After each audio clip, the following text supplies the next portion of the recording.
ភាគទី4ទូប្រុសក៏បានសួរ Mephira ថាក្នុងភ្នែករបស់នាងគេជាមនុស្សបែបណាដោយគ្មានការស្ទាក់ស្ទើរនាងក៏បានសរសើរ Roger ជាបរិសុទ្ធសង្ហាហើយពូកែទៀតលើពាក្យទាំងអស់ហ្នឹង Roger ក៏បានកំហមកព្រោះនេះជាលើកដំបូងដែលមាននារីម្នាក់មកសរសើរគេបែបនេះប៉ុន្តែ Mephira ស្មានថាខ្លួនបាននិយាយអ្វីខុសបាន Roger ងាកចេញបែបនេះបន្ទាប់មកពួកគេទាំងពីរនាក់បាននិយាយគ្នាយ៉ាងសប្បាយចិត្តនាងបានសរសើរ Roger ជាច្រើនចំណុចឧទាហរណ៍ដូចជាសក់យ៉ាងស្អាតមិនតែប៉ុណ្ណោះភ្នែកចេះដូរពណ៌ទៀតទូប្រុសក៏បាននិយាយថានោះគឺជាកៅភ្នែកបិសាចមិនក៏នាងបែរជាចូលចិត្តវាទៅវិញប៉ុន្តែទូស្រីមិនអាចភ្លេចបានទស្សនវិជ្ជានៅពេលដែលទូប្រុសសម្រាប់បិសាចជួយនាងនៅថ្ងៃនោះរូបរាងរបស់ទូប្រុសពេលនោះពិតជាអង្អែលក្លាហានធ្វើឲ្យនាងមិនអាចបំភ្លេចបានលើពាក្យទាំងអស់នោះរបស់ទូស្រី Roger ពិតជាសប្បាយចិត្តសម្រាប់ Mephira បិសាចត្រូវតែមានអ្នកកម្ចាត់ដូច្នោះ Roger គ្រាន់តែបំពេញភារកិច្ចរបស់ខ្លួនប៉ុណ្ណោះទូស្រីបញ្យល់ថាហេតុអ្វីអ្នកទាំងអស់គ្នានិយាយថា Roger គឺជាមនុស្សឈាមត្រជាក់ដូច្នោះមិនចង់រាប់អានជាមួយទូប្រុសហើយអបិ Roger នេះក៏មិនពូកែនិយាយស្ដីដូច្នោះមិនដឹងថាត្រូវបកស្រាយបែបណាសម្រាប់ Mephira ក្រៅពីការពារសុវត្ថិភាពរបស់ប្រជាជននៅទីនេះទូប្រុសនៅការពារសុវត្ថិភាពរបស់ប្រទេសជាតិទៀតដូច្នោះផ្ទុយពីការភ័យខ្លាច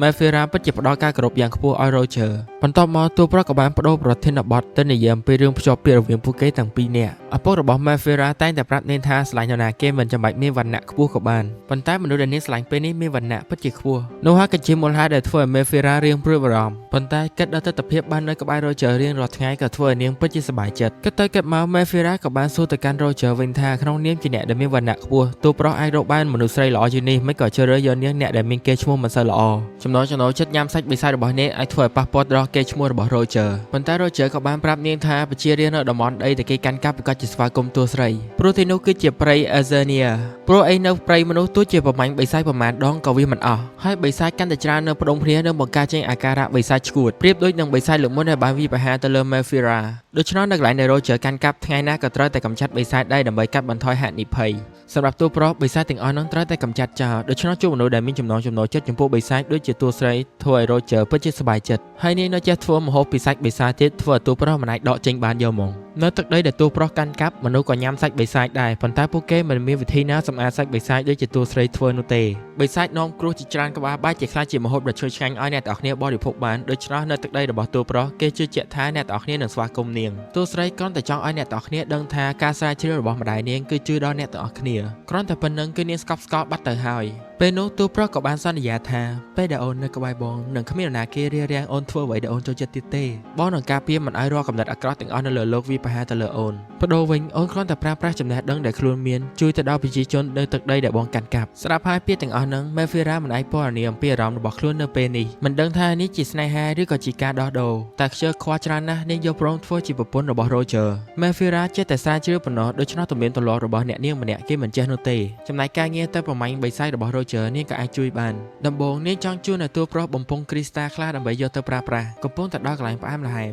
មេតបគ្រួសារ Mephira ក៏បានចូលមកដើម្បីហៅទូប្រុសទៅនិយាយគ្នាជាមួយឪពុក Mephira មេតបអ្នកនោះក៏បានរៀបរៀង Mephira ឲ្យសួរនាងថាការនិយាយចេញស្ថានភាពរបស់ទឹកដីទៅកាន់មនុស្សផ្សេងម្នាក់ទៀតវាមិនត្រឹមត្រូវទេ Roger ដឹងចឹងប៉ុន្តែគេមិនប្រកាន់ឡើយព្រោះគេមានកេរ្តិ៍ឈ្មោះមិនល្អស្រាប់ហើយនរណាគេសង្ស័យក៏វាជារឿងធម្មតាឪពុក Mephira ក៏បានសួរបញ្ជាក់ Roger ម្ដងទៀតថាស្ម័គ្រចិត្តយកកូនស្រីរបស់គាត់មែនឬទូប្រុសក៏បាននិយាយយ៉ាងច្បាស់លាស់ថាបើមិនមែនជាទូស្រីគេនឹងមិនការនរណាគេទាំងអស់ក្នុងនាមជាលោកឪពុកឬពាក្យទាំងអស់ហ្នឹងគាត់ពិតជាសប្បាយចិត្តប៉ុន្តែនៅតែព្រួយបារម្ភបន្តិចព្រោះកូនស្រីរបស់គាត់មានកេរ្តិ៍ឈ្មោះមិនសូវល្អប៉ុន្មាន Roger ក៏បាននិយាយអំពីរឿងដែលបានកើតឡើងនៅកម្មវិធីថ្ងៃនោះនរណាគេក៏ភ័យខ្លាចប៉ុន្តែមានតែ Mephira ប៉ុណ្ណោះដែលព្រួយបារម្ភឲ្យគេតាំងពីពេលនោះមក Roger ជឿជាក់ថាមានតែ Mephira ប៉ុណ្ណោះដែលធ្វើឲ្យគេស្រឡាញ់ចំណែកការពិសោធន៍និងបរិភោគសាច់បិសាចរបស់ Mephira គ្រួសាររបស់ Roger ពិតជាពេញចិត្តដូច្នោះសង្ឃឹមថាឪពុក Mephira នឹងអនុញ្ញាតឲ្យពួកគេទាំងពីរនាក់បាននៅជាមួយគ្នាប៉ុន្តែទូប្រុសមកដឹងថាឪពុក Mephira ដូចជាមានរឿងអ្វីមួយនៅស្ទាក់ស្ទើរគាត់ក៏បាននិយាយតាមត្រង់គ្រួសារដែលទូប្រុសរស់នៅល្បីឈ្មោះថាតែងតែទទួលកូនចិញ្ចឹមដើម្បីបន្តតំណែងប៉ុន្តែដល់ចំនួនរបស់ Roger ហេតុអ្វីបែរជាចង់រៀបការទៅវិញឬដូច្នោះ Roger ក៏បានបញ្ជាក់ថាគេស្រឡាញ់នាងគឺការពិតមិនមែនផលប្រយោជន៍អ្វីនោះទេលឿនចឹងហើយឪពុក Mephira ក៏បានធូរចិត្តគាត់ដឹងថាកូនស្រីរស់នៅទីនេះគឺមានទុក្ខលំបាកច្រើនព្រោះផ្នត់កំណត់របស់អ្នកទាំងអស់គ្នាមិនព្រមផ្លាស់ប្ដូរប្រសិនបើ Roger មិនមកទីនេះដើម្បីសុំភ្ជាប់ពាក្យទេនាងប្រកាសជាចូលរស់នៅក្នុងព្រះវិហារជាមិនខានក្នុងនាមជាឪពុកម្នាក់ប៉ុន្តែមិនអាចនាំសុភមង្គលឲ្យកូនស្រីរបស់ខ្លួន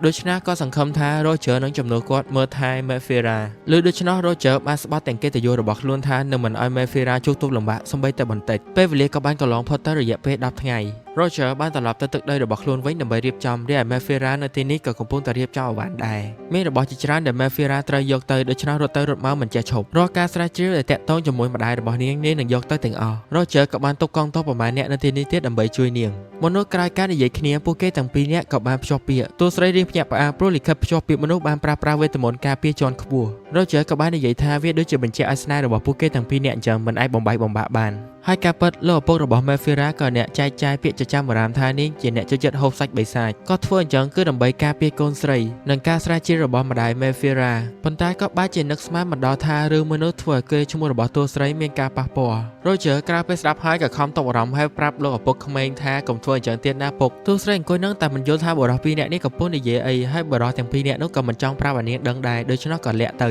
កងទ័ពម្នាក់ក៏បានចូលមកប្រាប់ថាសាច់ដែលតួស្រីបានសម្អាតថ្ងៃមុនបានរៀបចំដើម្បីយកទៅខាង Roger ព្រោះនៅទីនេះក៏គ្មាននរណាគេញ៉ាំដែរចំណែកឯរ៉ូមនឹងទុកនៅទីនេះដើម្បីធ្វើជាអាវឲ្យប្អូនប្រុសនិងឪពុកគ្រប់យ៉ាងបានរៀបចំរួចរាល់ប៉ុន្តែ Mephira មានអារម្មណ៍ថាទៅតែភ្ជាប់ពាក្យប៉ុណ្ណោះទៅរស់នៅខាងគ្រួសារប្រុសដូចជារៀងប្រញាប់ដែរហើយប៉ុន្តែក៏មកពី Roger ប្រាជ្ញាចិត្តត្រូវតែយកប្រពន្ធទៅទាស់តែបានព្រោះរដូវត្រជាក់នៅទីនេះពិតជាវែងគេមិនអាចរងចាំដល់រដូវផ្ការីកបានទេក្រៅពីនោះ Mephira ក៏មិនសូវយល់ច្បាស់ពីច្បាប់ទម្លាប់ក្នុងគ្រួសារដូច្នោះទៅរស់នៅខាងនោះនាងក៏ខ្លាចជួបការលំបាកច្រើនស្ដាយថាម្ដាយរបស់នាងមិនរស់ទៀតអត់ទេក៏នឹងមករៀននាងវិធីធ្វើកូនប្រសារឲ្យបានល្អពេលនោះអ្នកបម្រើ Herman ក៏បានមកប្រាប់នាងថាគ្រួសារខាងប្រុសបានមកដល់ហើយប្រាប់នាងគួរតែទៅនិយាយពាក្យលាទៅកាន់លោកឪពុកទៅចូលទៅដល់បន្ទប់របស់លោកឪពុកនាងបានជាឃើញម្ដាយចុះនៅទីនេះត្បិតតែមិនមានសាច់ឈាមភ្ជាប់នឹងគ្នាប៉ុន្តែគ្រួសាររៀបការក៏ត្រូវបង្ហាញមុខបន្ទាប់មកក៏បាននិយាយភាពមិនល្អជាច្រើនអំពី Roger និងនាងរបស់គេម្ដាយចង់ពិតជាសប្បាយចិត្តនៅពេលដែលបន្ទប់របស់តួស្រីបានរៀបចំស្អាតហើយប្រាប់នាងយករបស់ទៅអស់ទៅកុំទុករបស់អស់ប្រយោជន៍នៅទីនេះនាងក៏បាននិយាយរឿងចង់ប្រើរោមរបស់បិសាចធ្វើជាអាវឲ្យប្អូនប្រុសនិងលោកឪពុកត្បិតតែរោមបិសាចមនុស្សពិតជាកម្រប៉ុន្តែយប៉នេះនៅតែមិនទុកក្នុងភ្នែកម្ដាយចង់ក៏បានរំលឹកថាទោះជានាងបង្កើតបានកូនប្រុសក៏គ្មានសិទ្ធិបែងចែកទ្រព្យសម្បត្តិក្នុងគ្រួសារមួយនេះដែរ